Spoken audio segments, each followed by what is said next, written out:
Sejarah Korea Selatan.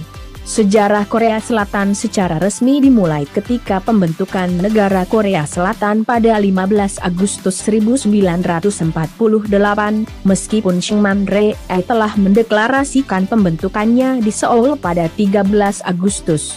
Sesudah penjajahan Jepang di Korea yang akhir-akhirnya karena kekalahan Jepang pada Perang Lingkungan Kehidupan II tahun 1945, Korea dibagi menjadi dua wilayah berlandaskan garis 38 derajat lintang utara sesuai dengan perjanjian yang dipersiapkan oleh PBB.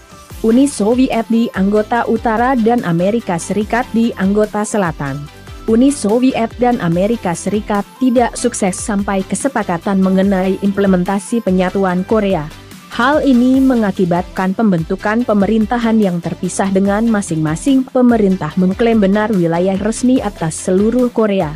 Sejarah Korea Selatan dalam perkembangannya diwarnai oleh pemerintahan yang demokratis dan otokratis secara bergantian. Republik pertama yang awal mulanya diklaim sebagai pemerintahan yang demokratis lama-kelamaan menjadi otokratis sampai akhir-akhirnya jatuh pada tahun 1960. Republik kedua yang benar-benar demokratis mesti dijatuhkan oleh rezim militer yang otokratis dalam waktu yang singkat. Republik keenam merupakan pemerintahan yang stabil dan menganut asas demokrasi liberal. Peristiwa sebelum kemerdekaan. Deklarasi Kairo pada bulan Desember 1943 oleh sekutu yang tergabung atas Inggris, Cina dan Amerika Serikat, menyatakan bahwa Korea akan dimerdekakan dari penjajahan Jepang dan akan menjadi negara merdeka pada waktunya, walaupun Presiden Amerika Serikat Franklin D. Roosevelt benar rencana yang beda sebagai Korea, rakyat Korea menerjemahkan guna pada waktunya sebagai saat di mana Perang Pasifik akhir-akhirnya dan kekuasaan Jepang disingkirkan dari Korea. Kemerdekaan. Pada tanggal 15 Agustus 1945, Jepang menyatakan penyerahan tanpa syarat kepada tentara sekutu dan kemerdekaan yang telah lama diharapkan rakyat Korea akhir-akhirnya tiba. Pada hari itu, para pemimpin negara, termasuk Yeon Hyong, membentuk komite persiapan sebagai pendirian negara Korea. Berbagai aktivitas diselenggarakan di seluruh negeri sebagai mendukung persiapan itu. Para pejuang kemerdekaan yang berjuang di luar negeri kembali ke Korea. Namun, Amerika Serikat benar rencana sebagai membagi semenanjung Korea sepanjang paralel ke-38 menjadi dua zona operasi militer sebagai Amerika Serikat dan Uni Soviet. Semakin lanjut, rencana Amerika Serikat sebenarnya adalah bukan menjadikan Korea negara merdeka sesegera mungkin sesudah merdeka. Malahan Roosevelt mau menjadikan Korea sebagai negara di bawah perwalian sekutu selama 35 tahun sesudah tidak terikat dari Jepang.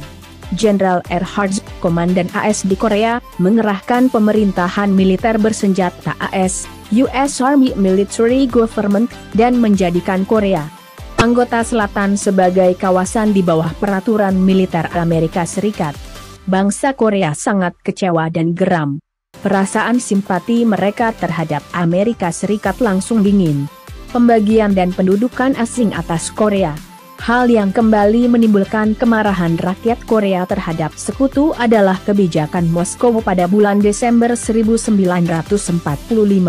Sekutu berjumpa di Moskow dan membuat rencana pembentukan Komisi Gabungan Amerika Serikat, Uni Soviet guna membangun pemerintahan di Korea dan mengendalikannya di bawah perwalian 5 tahun.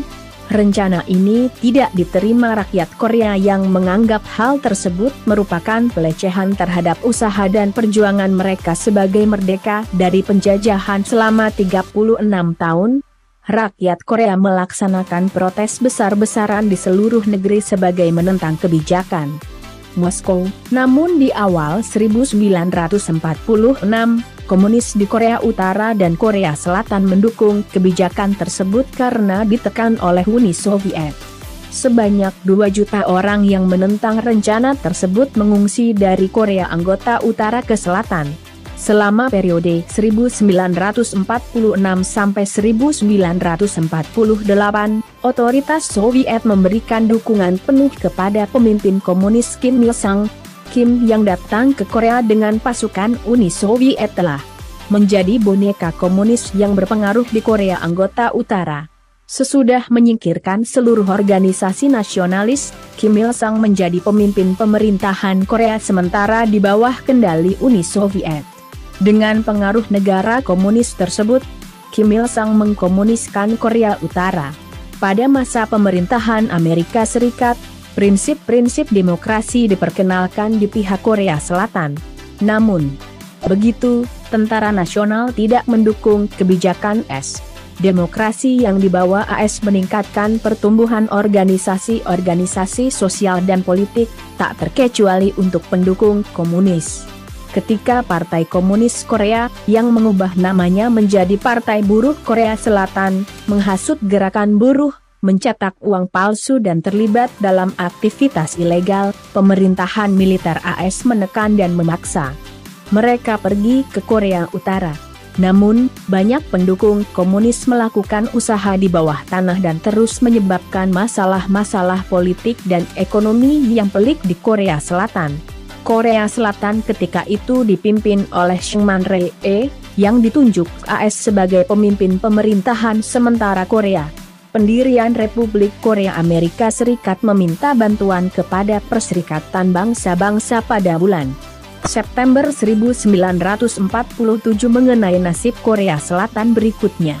Majelis Mulia PBB membuat resolusi pada bulan November sebagai membentuk dan mengirim UNTCOK, United Nations Temporary Commission on Korea, atau Komisi Sementara PBB di Korea sebagai mengadakan pemilu dan merancang pemerintahan yang resmi guna mengakhiri pendudukan asing atas Korea. Rakyat Korea menginginkan diakhirinya pendudukan asing atas negara mereka secepat mungkin dan mendukung rencana PBB. Rencana ini juga didukung oleh tokoh nasionalis seperti Syngman Rhee dan pendukungnya. Pemilu dipersiapkan pada tanggal 10 Mei 1948. Pada tanggal 15 Agustus 1948, Republik Korea sah berdiri. Syngman Rhee mengambil sumpah posisi sebagai Presiden pertama Republik Korea, Korea Selatan. Sementara itu, Korea Utara mulai melaksanakan rencana di bawah Uni Soviet dan mengangkat Kim Il-sung sebagai Presiden Republik Demokratik Rakyat Korea, DPRK, pada bulan September 1948. Perang Korea, ancaman Korea Utara. Pemerintah Korea Selatan meminta agar Amerika Serikat tetap menaruh pasukannya semakin lama. Namun AS menarik pasukannya di belakang musim panas tahun 1949, meninggalkan 96.000 tentara Korea Selatan yang tak terlatih dan miskin.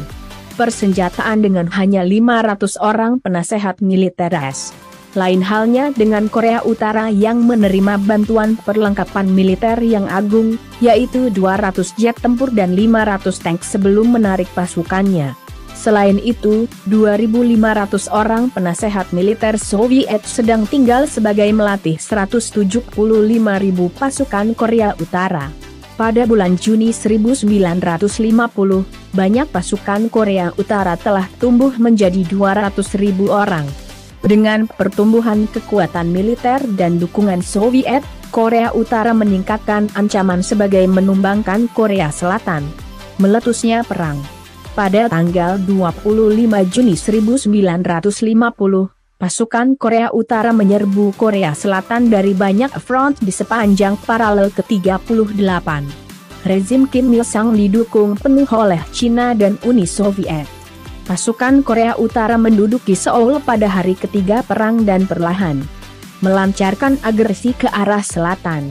2 hari yang belakang sekali, pasukan AS mendarat dan menolong Korea Selatan. Sesudah itu, 16 negara mengirimkan tentaranya sebagai pasukan PBB ikut bertempur di pihak Korea Selatan. Pasukan Korea Selatan terus mundur ke selatan semenanjung sampai September 1950. Dengan partisipasi pasukan PBB, Korea Selatan melancarkan agresi balasan dan menduduki beberapa Agung wilayah Semenanjung pada menengah Oktober. Korea Utara mendapat bantuan dari tentara Cina yang berjumlah agung sehingga perang Korea sekarang menjadi area konfrontasi sela kapitalis yang dipimpin AS dan Sosialis Uni Soviet. Karena bantuan Cina, pihak Korea Selatan dan pasukan PBB kembali mundur. Kedua belah pihak mandek di sepanjang paralel ke-38 dan tidak mungkin lagi bisa melakukan usaha maju. AS dan Uni Soviet memulai perundingan gencatan senjata dalam setahun pertama perang. Namun, kedua pihak terus melancarkan agresi pada 2 tahun berikutnya demi ambisi memenangkan perang. Di belakang perang, total korban tewas sampai 4,5 juta jiwa. Belakang perang. Pada tanggal 25 Juli 1953, persetujuan gencatan senjata ditandatangani, walaupun Korea Selatan yang menginginkan pertempuran terus dilanjutkan sebagai menduduki seluruh Semenanjung, menolak menandatanganinya. Kedua pihak juga gagal menyetujui hubungan sebagai berbaik. Hasil gencatan senjata adalah menjadinya zona demilitarisasi Korea yang merupakan garis depan pertempuran sebagai tembok pembatas antar negara. Ambisi Korea Utara sebagai menaklukkan Korea Selatan telah gagal, namun perang telah merusak fasilitas umum di Korea Selatan. Sekitar 2 juta orang Korea Utara melarikan diri ke selatan. Pada tahun 1954,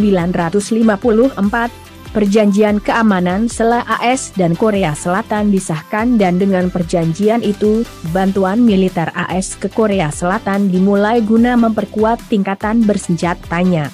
Perang yang dimulai oleh Korea Utara hanya membuat rakyat Korea Selatan menjadi semakin anti-komunis. Republik pertama pasca Perang Korea. Revolusi April. Pada tanggal 19 April 1960, para mahasiswa melaksanakan demonstrasi besar-besaran di ibu kota sebagai bangun-bangun protes terhadap upaya Presiden Syngman Rhee yang tetap mempertahankan letak karena melaksanakan kecurangan dalam pemilu yang telah dilakukan pada 15 Maret 1960. Beliau telah memperpanjang masa kepemimpinannya 2 kali lewat amandemen konstitusional tahun 1952 dan 1954. Mahasiswa menuntut agar hasil pemilu tersebut dibatalkan. Polisi melepaskan tembakan dan memicu bentrokan dengan mahasiswa yang didukung oleh warga dan militer.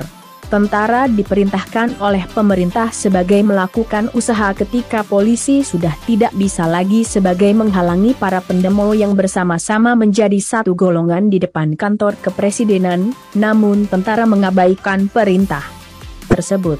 Dalam Revolusi April, total 184 orang tewas dan 6.000 terluka karena bentrokan dengan polisi.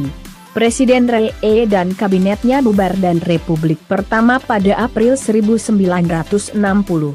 Revolusi ini merupakan perjuangan hak asasi manusia rakyat Korea yang pertama dalam sejarah Korea dan juga sebagai bangun-bangun perjuangan demokrasi rakyatnya. Kudeta militer Mei. 2 badan legislatif baru dari Majelis Nasional. Mengamandemen konstitusi dan memilih Yoon Po-san sebagai presiden. Presiden Yoon menunjuk Chang Myon sebagai Perdana Menteri. Dengan begitu, berdirilah Republik Kedua pada bulan Juli 1960. Pemerintahan yang baru dan Partai Demokrat yang berkuasa sedang belum bisa sebagai meningkatkan kondisi perekonomian, menunjukkan kepemimpinan politik atau mengendalikan pengaruh komunis di Korea Selatan. Ancaman dari Korea Utara meningkat ketika kondisi pemerintahan jadi sangat lemah dalam mengendalikan permasalahan-permasalahan dalam negeri. Takut akan ancaman yang semakin sering dari Korea Utara, Jenderal Park Chung-hee melaksanakan revolusi militer pada tanggal 16 Mei 1961. Park Chung-hee yang membangun junta sukses mengembalikan stabilitas sosial. 2 buah partai baru lahir, yaitu Partai Republik Demokrasi dan Partai Demokrasi Baru. Rencana pengembangan ekonomi 5 tahun dimulai pada tahun 1962. Periode industrialisasi dan kemajuan ekonomi. Mulai tahun 1962, Korea Selatan melaksanakan rencana ekonomi dengan meminjam dana dari negara lain. Yang pertama dilakukan adalah menghasilkan barang dengan menggunakan mesin dan material impor sebagai yang belakang sekali diekspor. Dalam periode ini, berbagai sarana industri didirikan dan pemerintah membuat kebijakan yang mempermudah masuknya investasi asing. Ditambah dengan tenaga kerja yang sangat terampil, Korea Selatan bisa membuat produk yang menyaingi produk dari negara industri. Pada tahun-tahun 1970-an, industri mengembang ke anggota kimia berat. Ekspor produk-produk kimia berat meningkat pesat pada periode ini. Republik kelima. Pada tahun 1979, Presiden Park Chung-hee terbunuh dan periode Republik keempat akhir-akhirnya. Pemerintahan yang belakang sekali berpindah ke tangan jenderal bernama Chan Do-hwan.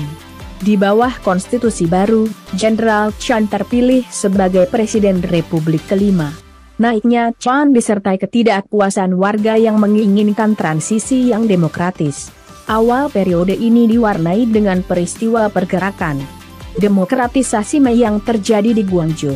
Demikian video kali ini, semoga bermanfaat. Jangan lupa untuk like, komen, share dan subscribe channel ini agar terus berkembang.